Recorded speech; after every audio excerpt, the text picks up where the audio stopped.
시작하겠습니다. 오늘이 또 황금 연휴라, 그죠? 사실 저희는 뭐 계속 가는 건데 오늘 못 오신다는 분도 꽤 있으셨고, 예, 좀 많이 빈자리가 많이 보이는 것 같습니다. 자, 저희가 3, 4, 5, 6 계속 연결되는 강의라서요. 그 과목 순서는 저희 카페에 올라가 있을 거예요. 그래서 오늘 진로 상담 구성주의 좀 많이 하면 가치 중심적까지 하고 나머지 다음 시간에 진로 상담하고 그다음에 심리 검사가 4주로 되어 있는데 저희 교재 보면은 앞에 MMPI 전까지 그 투사 검사 있어요. 근데 그게 첫 주에 심리 검사 첫 주하고 두 번째 MMPI하고 세 번째 주가 지능 검사하고 마지막 이제 나머지 검사를 심리 검사 마지막 주 해요. 그래서 이렇게 4주로 진행되고 그다음에 나머지 뭐 순서되는 건 이제 보시면 되겠죠? 그래서 추가 과목 중에 이제 범위 많은 건 이제 하나 남았어요. 이상심리. 네, 그거 이제 5월 달에 있나요? 그게? 6월 달에 있나? 예, 그래서 이상심리하고 그다음에 학습심리는 뭐 저희가 행동주에서 많이 한 거라 별로 없거든요. 그래서 그렇게 하면 이제 6월까지 하면 다 끝날 것 같습니다. 그래서 이제 3, 4월 동안 되게 고생 많이 하셨죠? 네, 뭐 교생 실습도 갔다 오셨는데 저희 수강생 중에 보면 대학원생들이 꽤 많아요.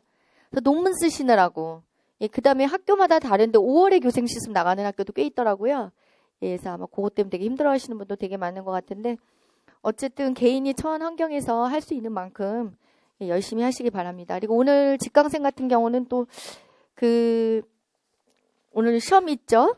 네, 그래서 3, 4월에 배운 네, 과목 위주로 해서 집중반, 기존의 집중반도 시험 보시고 예, 그 다음에 다 보시면 돼요. 예, 그 다음에 직중반 들어오실 분들 또 시험 같이 보시기 바랍니다.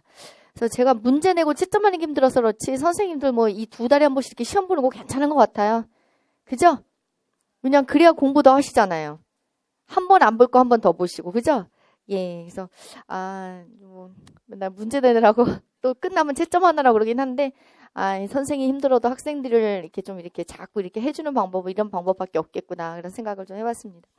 자, 그리고 오늘은 이제 논술은 없고요. 다음 주부터 논술 쓰는데 오늘 배운 진로 상담 영역에서 논술 문제를 내도록 하겠습니다. 그래서 오늘 배우는 게 크게 뭐 고프레선도 있고 그다음에 SCCT도 있고 그래서 크게 보면은 터크만도 있고 직업적응 이론도 있거든요. 예, 뭐 인지정보 처리 인도도 그렇고 그러니까 크게 뭐 구성주의까지긴 한데 1, 2, 3, 4, 5번 사회인지 진로 이론까지 해서 그 5개 중에 한 파트를 예, 논술로 내도록 하겠습니다. 어차피 오늘 배운 거 다 공부하실 거잖아요. 예, 그리고 오늘 배우는 거 다 중요하니까 예, 그 중에서 하나 하고 또 다음 주 논술은 또 따로 이제 그 다음에 또 설명하도록 하겠습니다.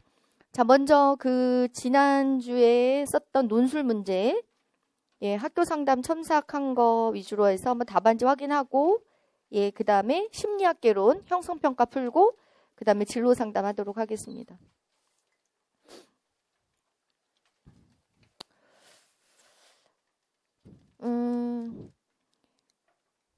자, 학교 상담 논술을 했는데요. 다른 건 없습니다. 그 첫 번째 나와 있는 가해 학생에 내릴 수 있는 조치 중에서 제시되지 않는 거 6가지 쓰고 그 다음에 또 학교장이 우선적으로 할 수 있는 조치 있죠? 예, 그런 것 쓰고 그 다음에 법률에 근거해서 그 출석 정지 조치를 할 수 있는 경우 2가지 쓰는 거. 이거는 다 법률에 근거해서 쓰는 거기 때문에 선생님들이 그냥 거기 있는 단어 그대로 쓰시면 돼요. 그래서 그렇게 쓰시면 되는 거고 그 다음에 적절한 답변이 되도록 쓰는 거는 이제 제가 낸 의도는 그 상담을 할 때 가해 학생 학부모가 그 자기 자녀의 폭력 행위에 대해서 인정하지 않을 경우에 어떻게 해야 되냐는데 선생님들이 법률적으로 쓰신 분들이 되게 많은 거예요. 그래서 그 부분 제가 간단하게 설명해 드리고 그 다음에 자살의 특성 3가지 쓰는 거 있었고 위험 요인, 보호 요인 쓰는 거 있었습니다. 이건 나름대로 많이 잘 쓰신 것 같아요. 자, 먼저 그 답안지 예시 답안 오늘 나간 거 보시면 그 첫 번째 할 수 있는 게 그 가해 학생에 대한 9가지 조치 중에서 본문에 제시되지 않은 조치가 모두 6가지 있거든요. 자, 보면은 지금 본문에서 그 서면 사과 있고 그 다음에 뭐 접촉, 협박 및 보복행위 금지, 출석 정지 이렇게 3가지가 제시됐거든요. 그럼 나머지 6가지 조치는 하고 쓰시면 되겠죠? 네, 학교에서 봉사, 그죠? 학교 봉사죠. 학교에서의 봉사, 그 다음에 사회 봉사, 학내외 전문가에 의한 특별교육 이수 또는 심리치료. 그죠? 자, 학교에서 봉사, 사회봉사, 학내외 전문가에 의한 특별교육 이수 또는 심리치료, 학급교체, 그 다음 밑줄이 전학, 그죠? 또 퇴학 처분 이렇게 되는 거죠? 네, 그렇게 되어 있고 학교장이 가해 학생에 대해서 우선적으로 내릴 수 있는 조치 중 제시되지 않은 거는 뭐죠? 학교에서 봉사, 예, 그 다음에 학내외 전문가에 의한 특별교육 이수 또는 심리치료가 되는 거죠. 예, 왜냐하면 사례에 제시되지 않는 거니까 학교에서 봉사랑 학내외 전문가에 의한 특별교육 이수 또는 심리치료, 그 다음에 가해 학생에 대한 출석 정지를 할 수 있는 경우는 그 21조에 보면 나와 있거든요. 예, 그 중에 두 가지만 쓰라 그랬어요. 그러니까 두 가지만 쓰시면 되는데, 자, 답안지에 근거하면 우선적으로 할 수 있는 경우는 2명 이상의 학생이, 예, 2명 이상의 학생이 고의적, 지속적으로 폭력을 행사한 경우. 네, 그게 가장 먼저 나와 있죠. 자, 그 다음에 학교 폭력을 행사하여 전치 2주 이상의 상해를 입힌 경우. 네, 전치 2주 이상. 자, 그 다음에 가로로 돼 있죠. 학교 폭력에 대한 신고, 진술, 자료 제공 등에 대한 보복을 목적으로 폭력을 행사한 경우. 보복. 그 다음에 학교회장이 피해 학생을 가해 학생으로부터 긴급하게 보호할 필요가 있다고 판단하는 경우. 예, 이렇게 나와 있죠. 네. 자, 그 다음에 그 가해 학생 학부모가 가해 학생의 폭력 행위에 대해서 인정하지 않을 경우는 저희가 그냥 그대로 상담 내용을 하면 부드럽게 말하되 단호하고 직접적으로 가해 학생의 행동과 그 결과에 대해서 알려주어야 한다, 이 내용이거든요. 자, 일단 답을 써놓으세요. 부드럽게 말하되 단호하고 직접적으로, 예, 부드럽게 말하되 단호하고 직접적으로 가해 학생의 행동과 그 결과에 대해서 알려주어야 된다. 그러니까 이런 형태로 쓰시면 되거든요. 예, 가해 학생의 행동과 결과에 대해서 알려주어야 한다, 이다. 뭐 알려주도록 한다, 이다. 뭐 이렇게 쓰시면 되겠죠. 근데 이제 많이 쓰신 게 많이 쓴 것 중에 하나는 일단 분쟁 조정 많이 쓰셨어요. 분쟁 조정. 네, 분쟁 조정은 학교폭력법 보면 제 18조에 나와 있는 사항들이거든요. 근데 그거는 뭐 특별한 게 나와야죠. 뭐 피해 학생과 가해 학생 간의 분쟁이라든지 보호자 간의 분쟁이라든지 또 이거를 포함하는 뭐가 있어야 되거든요. 예, 여기에 해당하는 분쟁 내용은 되게 다양해요. 예, 그래서 그렇게 더 쓰신 분도 있고 그 다음에 많이 쓴 게 재심 청구를 되게 많이 쓰신 거예요. 네, 재심 청구. 자, 그 기본 이론 저희 기본 교재 뒤에 보면은 그 부록에 법령이 나와 있죠. 예, 거기 보면은 제 17조 2가 재심 청구에 관한 사항이에요. 그래서 나중에 집에 가서 찾아보세요. 17조 2. 네, 보시면 재심을 청구할 수 있는 가해 학생이 재심 청구할 수 있는 경우는 딱 두 가지밖에 없어요. 예, 전학하고 퇴학 처분에 대해서만 재심 청구가 가능해요. 예, 전학, 퇴학 처분. 자, 일단은 기본교재 뒷부분에 있는 거 17조 2항으로 보시면 되고요. 제가 이렇게 보니까 저희 그 학교 상담 파트 했던 것 중에서 전문 상담 2 612페이지. 자, 메모해 놓으세요. 612페이지 보면은 자, 16번이 재심 청구로 되어 있는데 두 번째 항목이 수정이 안 됐더라고요. 자, 612 전문 상담 2 보면은 저희 학교 상담 한쪽에 있어요. 재심 청구라고 있고 자, 2번 항목이었거든요. 예, 이번 항목의 전학 처분인가? 거기에 대해서만 나왔는데 이게 수정이 안 된 거예요. 그러니까 기본 책 뒤에 보시면 법령에 17조 2 있거든요. 거기 가서 찾아보시면 여기에서 지금 가해 학생이 재심 청구를 할 수 있는 거는 전학하고 퇴학 처분밖에 없어요. 그러니까 이거 정확하게 알고 계셔야 되겠죠? 다 재심 청구가 되는 게 아니에요. 네, 이 두 가지 항목에 대해서만 재심 청구가 가능해요. 네. 자, 재심 청구할 수 있고 그러면 재심 청구하면 무조건 구제받을 수 있냐? 그건 아니에요. 예. 가해 학생의 행위, 동기, 그다음에 반성 정도, 뭐 고의성 여부 이런 걸 종합 검토해서 구제를 받을 수 있는 경우도 있고 구제를 못 받는 경우도 있어요. 예, 그래서 재심 청구가 가능한 게 두 가지밖에 없다는 거 알고 계시고 가해 학생 같은 경우에는 그다음에 전학 조치를 받았을 때 일단은 학교장 같은 경우는 14일 이내에 가해 학생을 전학 조치를 해야 되거든요. 예, 일단은 그 판결이 전학으로 나왔을 때 조치가. 자, 이 경우에 재심 청구를 할 수 있어요. 자, 재심 청구를 하게 되면 자동적으로 전학 조치 집행은 정지가 되는 거예요. 예, 재심의 결과가 나올 때까지. 예, 근데 재심의 결과가 나왔는데 거기서도 안 돼서 내가 거기다 불복한다, 복종할 수 없다. 그럴 경우는 다시 행정심판 청구를 또 하셔야 되는 거예요. 가해 학생 학부모 같은 경우는. 그러니까 재심의 결과에 또 불복할 때는 행정심판 청구를 하셔서 그거에 의해서 하셔야 되고, 그 다음에 행정심판 청구를 할 경우에는 정지 집행 신청을 하셔야 돼요. 그러니까 집행정지 신청을 하셔야지만 그 기간 동안에 전학을 안 가도 되는 거거든요. 그러니까 이제 자동적으로 전학 처분을 받았을 때 재심 청구를 하시면 자동적으로 일단 요거는 보류가 되고, 그 다음에 재심 청구에 대한 결과가 나왔는데 그게 또 안 좋게 나와서 내가 다시 또 뭐 행정소송을 해야 된다. 그럴 경우는 따로 집행정지 신청을 따로 하셔야 그 결과 나오는 동안 전학을 안 가도 되는 겁니다. 예, 그래서 뭐 전학이나 퇴학 처분 같은 경우는 이제 불복할 때는 재심 청구 가능하고 그 결과에 따라서 행정심판 청구를 또 하셔야 돼요. 예, 행정심판 청구. 자, 그런 경우가 되게 많아요. 그래서 요새 보면 행정사라는 게 있거든요. 이 학교폭력과 관련해서 이런 관련된 거를 해결해주는 그런 사람들이 있습니다. 그래서 그거랑 관련돼서 좀 나오고요. 일단은 가해 학생이 재심 청구할 수 있는 건 이 두 가지 경우밖에 없고, 재심과 행정심판 청구를 통해서 이걸 바꿀 수 있는 거거든요. 근데 실제로 정말로 그 폭력행위가 너무 정도가 심화쳐서 이렇게 되는 데도 있지만 억울하게 전학 조치를 받는 아이들도 정말 많아요. 예.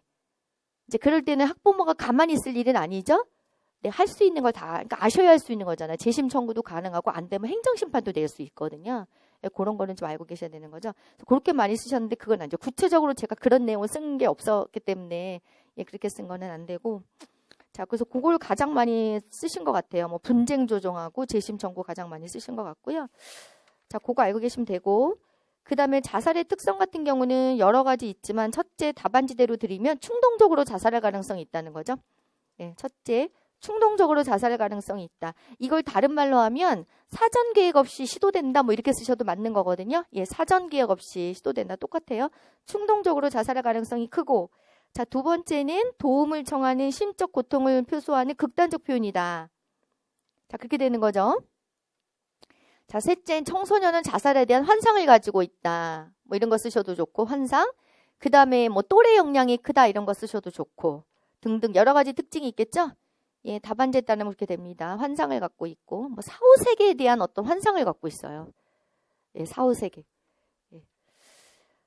자, 그 다음에 위험 요인은 자살을 부추기고 하게끔 영향을 주거나 강화하도록 하는 요인을 말하는 거죠. 예, 자살을 부추기고 하게끔 영향을 주거나 강화하도록 하는 요인. 여러 가지가 있습니다. 뭐 우울, 낮은 자존감, 스트레스, 가정 문제, 학교 문제, 자살에 대한 선정적인 보도, 언론 보도 등등등 뭐 이런 거죠. 그죠? 네, 그 다음에 연예인들, 공인들의 자살 같은 거 이런 것도 그렇고, 그 다음에 보호 요인은 위험 요인의 영향을 감소시키고 이를 극복할 수 있도록 도와주는 요인을 말해요. 위험 요인의 영향을 감소시키고 이를 극복할 수 있도록 도와주는 요인으로, 또 다른 말로 하면 자살 위기에 처한 사람들이 자살 행동을 하지 않게 하는, 작용하는 그런 요인들을 말하는 거죠. 자, 높은 자존감, 자기효능감, 사회적 지지, 가족의 지지와 응집력 등등등 여러 가지가 있겠죠. 그렇죠? 네, 여러 가지가 있습니다. 자, 자살과 관련해서도 시험에 났었고, 그 다음에 요 법령과 관련해서는 시험에 많이 났었죠. 그래서 꼭 알고 계셔야 되는 부분들이죠.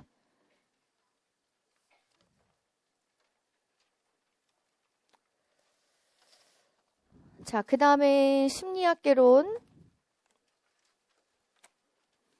형성평가 보도록 하겠습니다.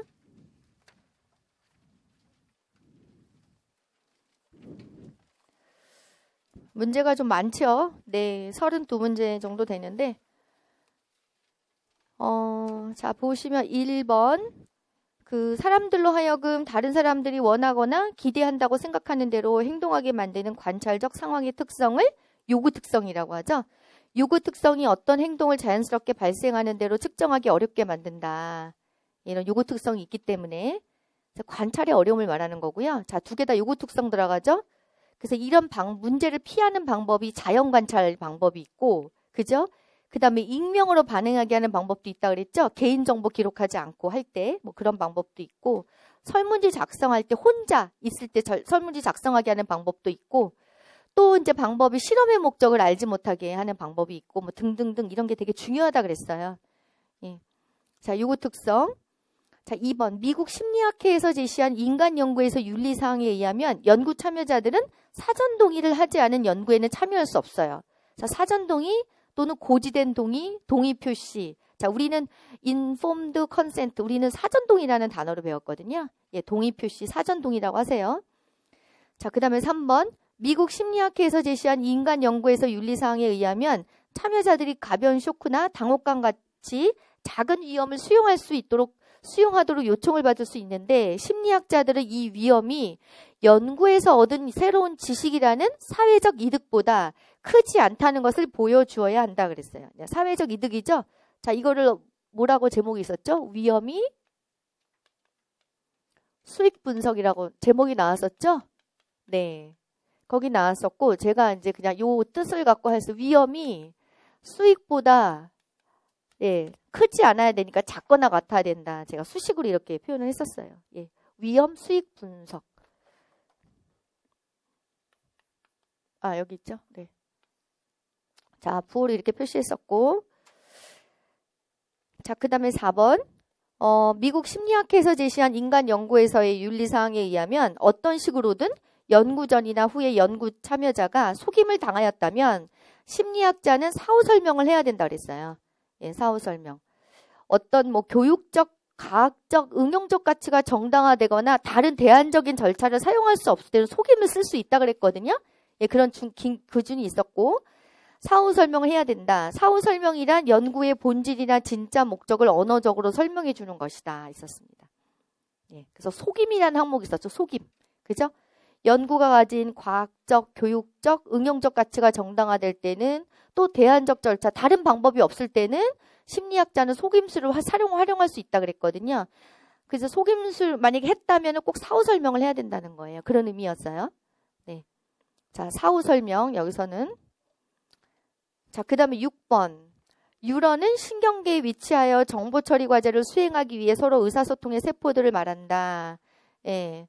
의사소통 세포들, 신경계를 구성하는 기본 단위가 뉴런이었죠. 뉴런의 세 가지 기본 요소는 세포체, 수상돌기, 축색이었죠. 그죠? 예, 세포체, 수상돌기, 축색. 자, 6번. 뉴런의 구성 요소 중 축색은 정보를 다른 뉴런, 근육, 내분비선으로 전달하는 기능을 하는데 축색은 수초라는 절연 물질로 덮여 있으며 자, 수초가 제가 너무 이렇게 원색적인 건 아니죠. 좀 이렇게 선생님들 이해 쉬우라고 줄줄이 소세지라 그랬잖아요. 예, 수초, 그러니까 축색 그 겉에가 이렇게 동그란 거로 이렇게 씌어져 있었죠. 그게 수초였죠. 예, 그게 절연 물질로 돼 있다 그랬거든요. 그죠? 생각나세요? 예, 그림. 자, 수초라는 절연 물질로 덮여 있으며 축색의 끝부분은 약간 부풀어 있는데 이를 종말단추 또는 축색 종말이라고 해요. 다 똑같습니다. 예, 종말단추, 축색 종말. 예, 끝에가 약간 단추 모양으로 돼 있었어요. 그래서 그 축색 종말하고 다른 뉴런의 그 수상돌기였나? 예, 그 사이에 있는 공간이 시냅스였잖아요. 그래서 뉴런에서 뉴런으로의 전달은 시냅스 전달을 통해서 이루어진다 그랬잖아요. 그죠? 예. 자, 그 다음에 7번. 뉴런 내 혹은 뉴런 간의 정보 소통은 두 단계, 즉 전도와 전달로 진행된다. 그죠? 전도랑 전달이죠. 이 두 단계를 모두 합하여 뉴런의 전기화학적 활동이라고 한다. 이 중에서 전도는 뉴런 내부에서 전기적 신호가 전달되는 것, 즉 수상돌기에서 세포체에 나아가서 축색으로 이동하는 것이고, 그러니까 뉴런 내에서 정보 전달이 전도고, 그다음에 전달은 시냅스를 건너서 뉴런들 사이에 전기적 신호가 전달되는 것이다. 뉴런에서 뉴런으로 가는 건 전달이고 뉴런 안에서는 전도고. 그죠? 그래서 전도, 전달, 전도, 전달 이렇게 순서대로 돼요. 예. 그 다음에 뉴런 내에서 정보 전달을 보면은 안정전이하고 활동전이 있다 그랬죠? 맞나? 그죠? 안정전이하고 활동전이 두 가지가 있었죠? 네, 그렇게 있었고. 자, 8번. 한 뉴런의 축색 종말과 다른 뉴런의 수상돌기 혹은 세포체 사이에 존재하는 작은 틈을 시냅스라고 한다. 뉴런들 간의 의사소통은 시냅스 전달을 통해 이루어진다 그랬어요. 네, 시냅스 전달. 자, 요 과정도 설명했었고. 자, 9번. 신경계는 중추신경계와 말초신경계로 구분하고 이 중에서 중추신경계는 뇌와 척수로 구성된 신경계 일부로 외부 세계로부터 감각 정보를 수용하고 처리하며 통합하고 골격과 근육의 명령을 보내서 행동이 일어나게 한다. 자, 말초는 다시 체성과 자율신경계로 나누죠. 그죠? 그렇게 되죠. 자, 중추. 다음 뭐죠? 말초. 자, 말초신경계는 체성과 자율. 자, 자율신경계는 교감과 부교감. 그죠? 이렇게 되는 거죠? 이렇게 되는 거죠.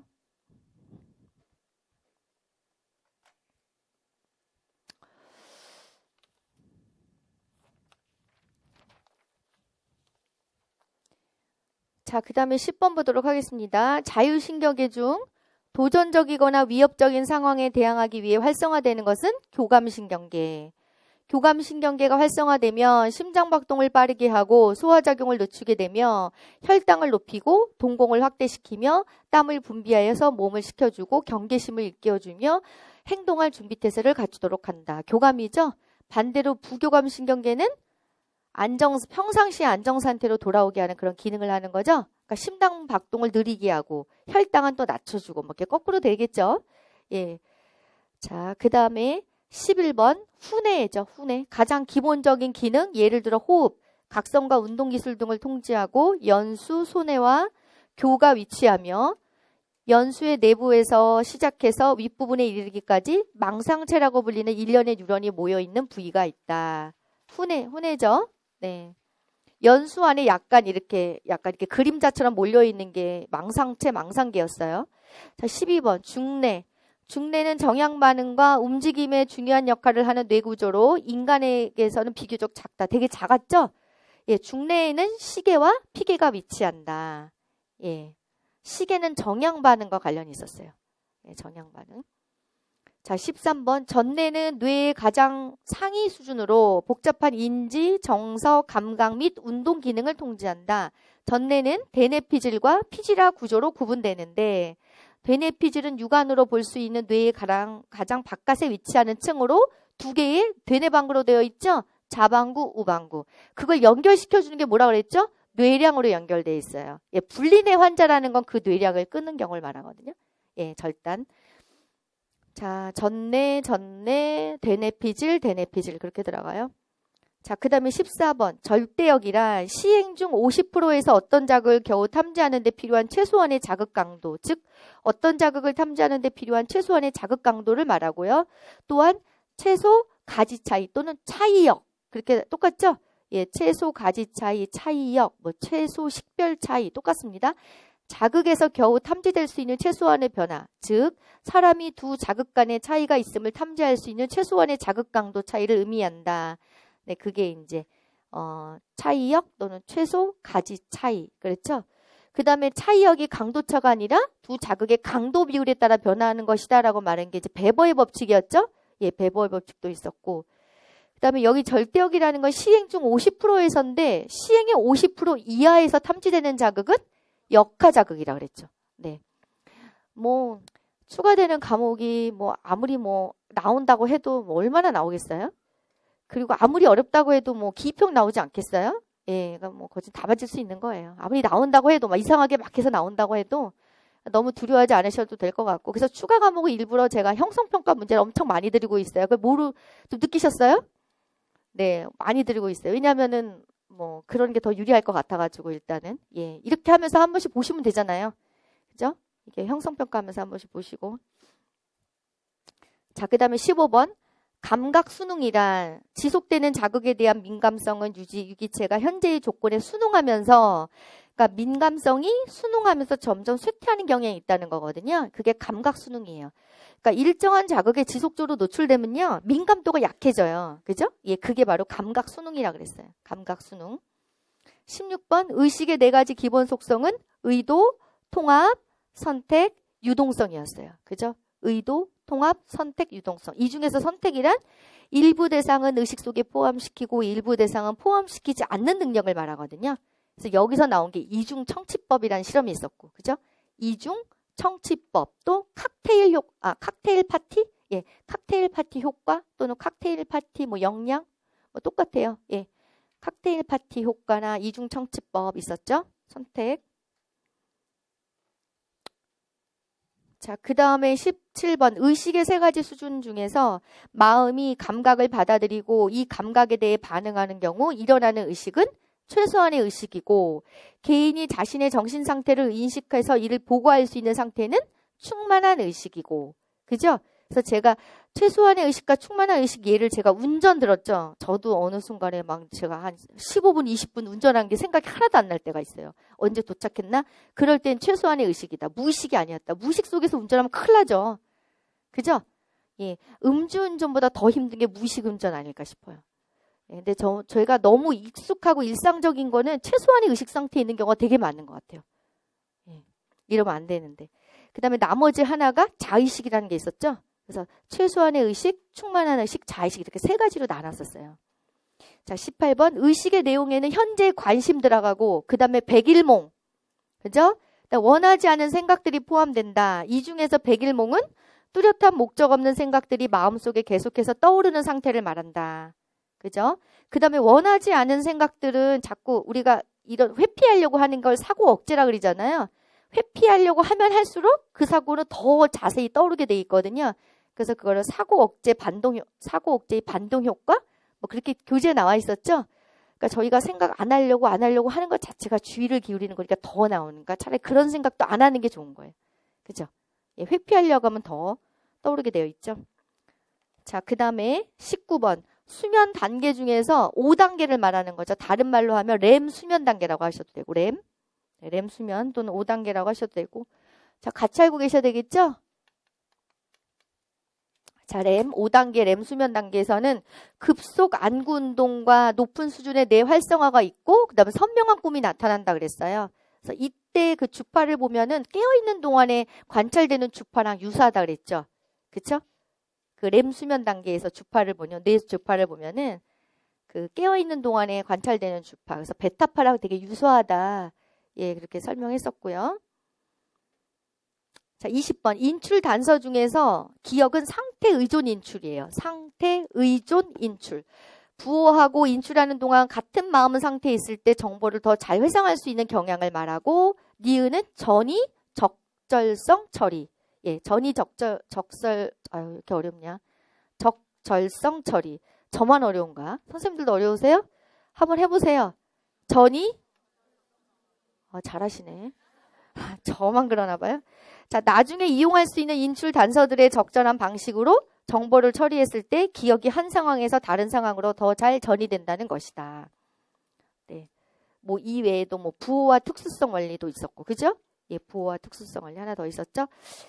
자, 그 다음에 21번은요. 인출이 나중 기억을 증가시킬 수도 있지만 해칠 수도 있다. 장기 기억에서 한 항목을 인출한 것이 나중에 관련된 항목의 회상을 해칠 수 있는 과정을 인출, 유발, 망각이라고 그러죠. 그래서 목격자 증언에 되게 영향을 많이 끼친다 그랬어요. 이런 인출, 유발, 망각이. 그죠? 인출, 유발, 망각. 그죠? 그래서 처음에 목격자랑 면담할 때 질문받지 않은 세부 상황에 대해서는 인출, 유발, 망각이 일어나기 때문에 이런 걸 피하기 위해서 처음에 그 목격자 증언 받을 때 되게 잘해야 된다 그랬죠? 예, 조심해야 되는 부분이고. 자, 그 다음 22번. 기억 향상법 중에서 정교화는 어떤 자극을 약화하면서 다른 정보와 관련 짓는 것이고, 자기 참조적 약화. 니은. 자, 자기 참조적 약화를 개인 참조적 약화 이렇게 나와 있는 책도 있습니다. 주어진 자료에 대해 개인적 의미를 부여하는 것이다. 또한 어떤 단어를 기억할 때 그 단어의 시각적 상을 형성하는 것은 시각적 심상이라고 한다.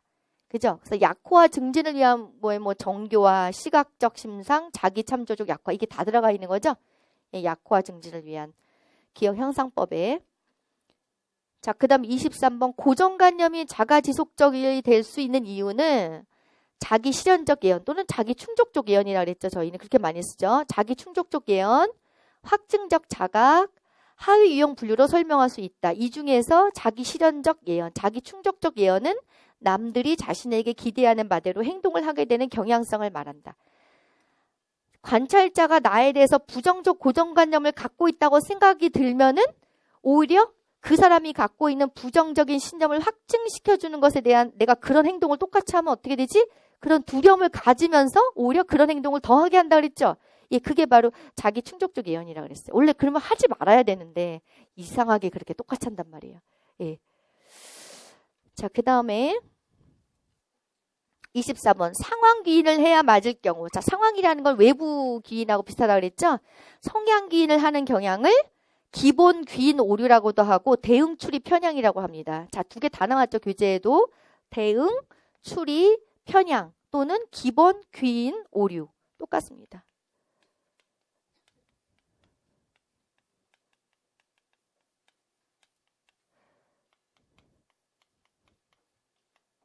기본 귀인 오류.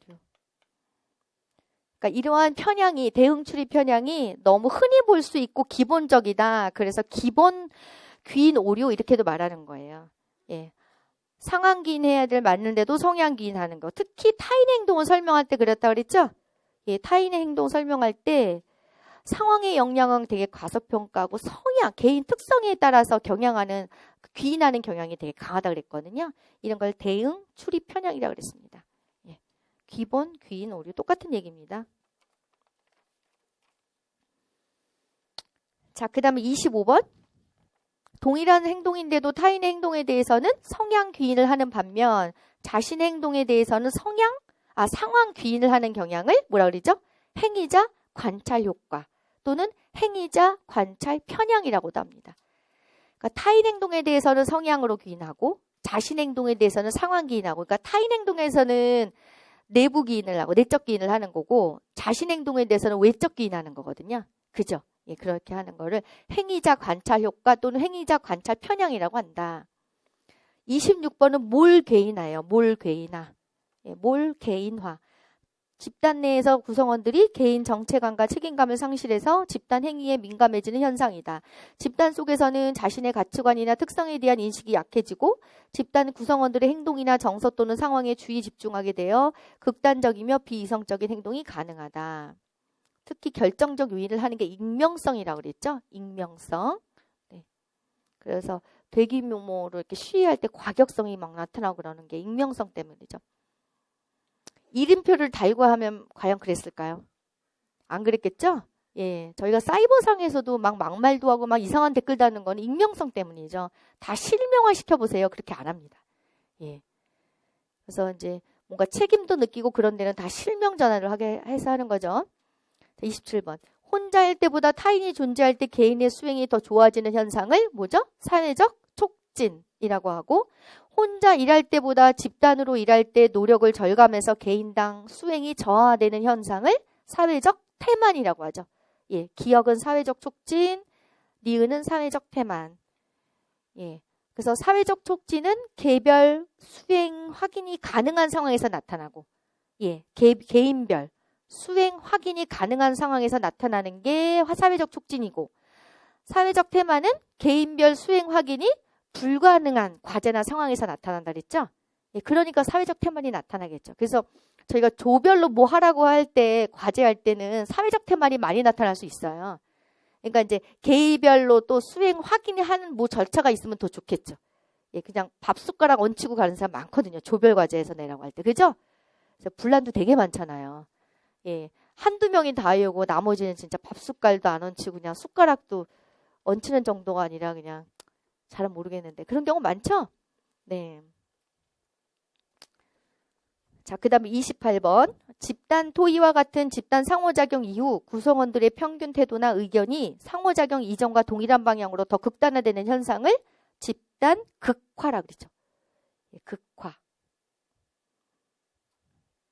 자, 29번.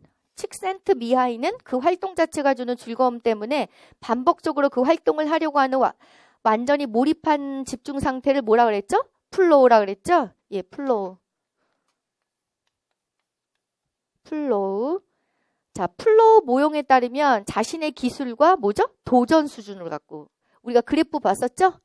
이렇게 해서 여기 가운데가 플로우였고, 그죠? 예.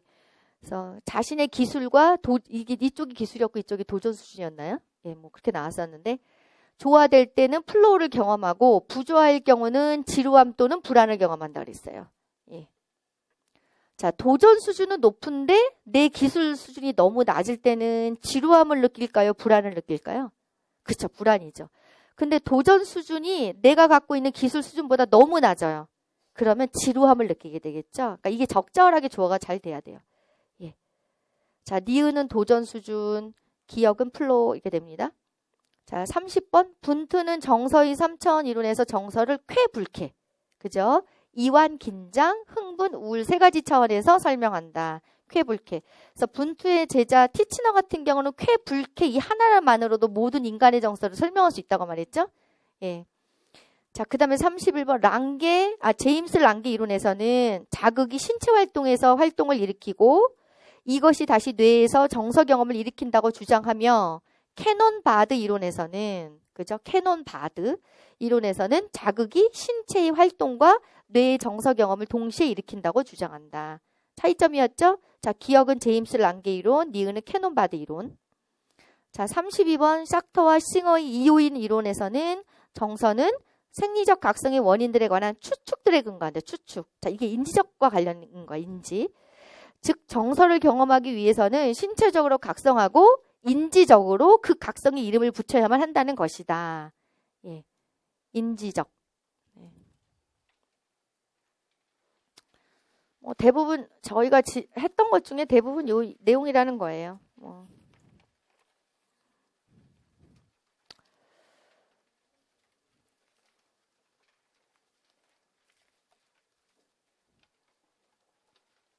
자, 그러면 저희 시간이 많이 지났네요. 쉬는 시간 한 10분 정도 갖고 그 다음에 진로 상담부터 하도록 하겠습니다.